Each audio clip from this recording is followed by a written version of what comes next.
Hello po, magandang umaga po mga kaisla. Nandito po ako sa likod ng aming sagingan. Ganito po kalawak ang napinsala sa amin gawa po ng bagyo. Pong pangkabuhayan na ito. Wala na, putol na ang mga saging. Yan, tingnan nyo po. Wait lang po, papakita ko po. Ayan po mga kaisla, yung mga tanim namin saging. Ganito po ang nangyari gawa po ng bagyo. Sobrang lakas po talaga dito ng bagyo ay.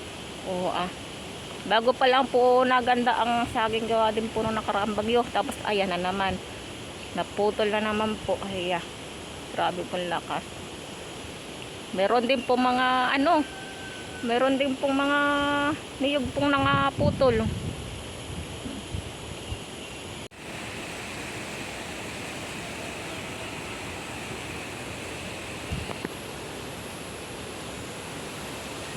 Siraan talaga, sirang-sira na po ang mga saging talaga.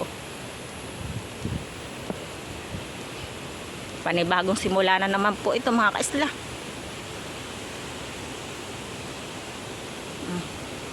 Ibupog pagod po. Pinsala ng bagyo. Ayan po mga kaisla, update ko lang po kayo ngayon sa aming bahay, yung pong nasira ng bagyo. Ito po. Yan. Utay-utay na po namin kinakampat yung aming bahay. Namimili-mili na lang po ng ng mga kahoy na pwede pang ilagay.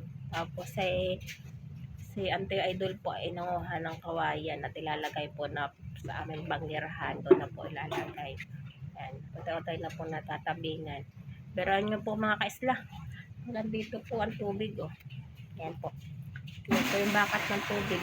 Dito po sa loob ng aming bahay namamasag ang alon.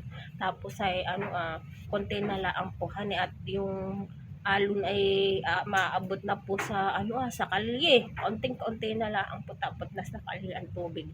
Pero sa tagal-tagal po namin dito nakatira ngayon lang po nangyari yung biglang taas po ng alon.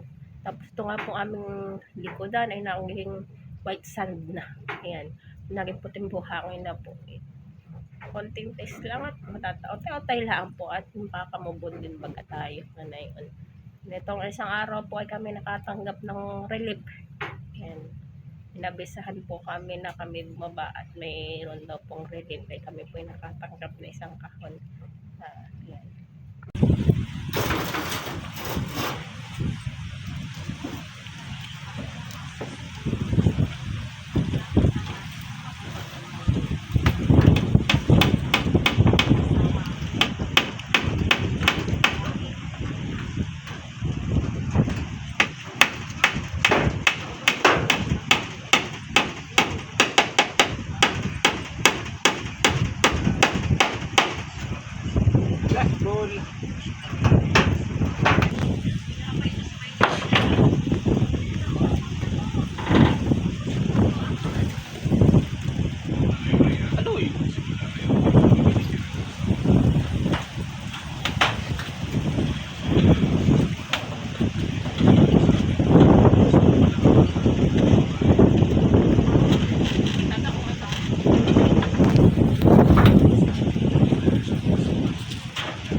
Yan po, otay-otay na po namin inaayos sa aming bahay. Kinakampat-kampat po.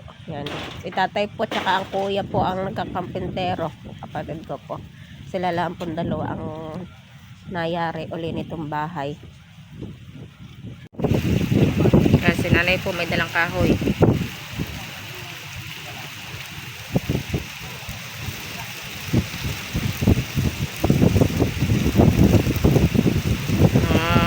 Po na may mili pa po ng mga ari-ari pang kahoy.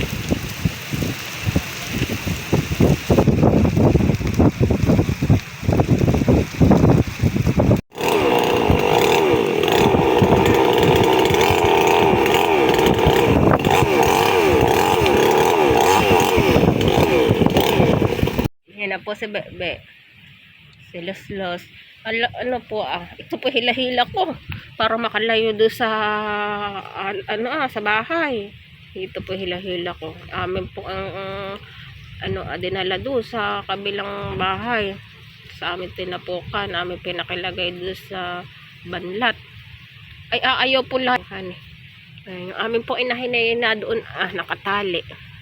Ayan, may para pong naanohan siya ng koko. Ayan. Hindi po to sanay na nakatali. Ito po yung nasa banlat. Kaya laan po yung banlat po niya ay sira. Gawa po ng bagyo. Binasagan po ng alon. Doon po bumasag yung alon doon sa banlat na yan. Iba po yung yung hollow blocks na tabing. Adi wala po. Ayan, tulog po siya. Ayan po, medyo may tabing na. Kinampatan na po ng kawayan ni kuya, na kapatid ko. Umuwi po siya dito, tinulungan po kami. Dito po wala pa. Wala pang harang. Ayan po, may banggirahan na po kami. Ayan. Ang mga tatay lang po ang nagyari. Ang tatay po tsaka yung kapatid kong lalaki. Yan.